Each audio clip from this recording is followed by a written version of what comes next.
বিশেষ সওয়াবের নিয়তে পৃথিবীর এই তিনটা জায়গা ছাড়া কোথাও নিয়ত করে ভ্রমণ করা জায়েজ নাই। এক হচ্ছে মসজিদুল হারাম, দুই হচ্ছে মসজিদ নববী, তিন হচ্ছে মসজিদুল আকসা। এই তিনটা মসজিদ ছাড়া পৃথিবীর কোনো মসজিদে নিয়ত করে সফর করা যাবে না। বিশেষ নিয়তে সফর করা যাবে না যে আমি যদি এই মৌলভীবাজারের জামে মসজিদে যাই বেশি সওয়াব পাওয়া যাবে, এই নিয়তে সফর করা যাবে না। বেশি সওয়াব শুধু এই তিন মসজিদে। মসজিদুল হারামে এক রাকাতে কত রাকাতের সওয়াব? কথা কয় না, বুঝে নাই বোধহয়, কয় লক্ষ? আর মসজিদে নববীতে এক রাকাতে 1000 রাকাতের সওয়াব। আরেক বর্ণনায় আছে 50,000, বর্ণনাটা দুর্বল। সহি বর্ণনায় এসেছে এক রাকাতে 1000 রাকাতের সওয়াব।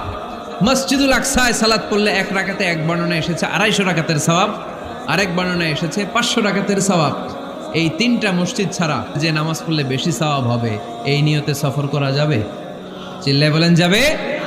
তুমি মসজিদটা দর্শন করার জন্য যেতে পারবে, মসজিদটা দেখতে কেমন, এটার ক্যালিওগ্রাফিক্যাল ডিজাইন কেমন, এটার আর্কিটেকচারাল ডিজাইন কেমন, এটার দৃষ্টিনন্দন সৌন্দর্য কেমন, মসজিদটা দেখতে কেমন, দেখতে যেতে পারবেন। কিন্তু বিশেষ সওয়াব রিওয়ার্ড এই তিনটা মসজিদ ছাড়া অন্য কোনো মসজিদের জন্য হবে না।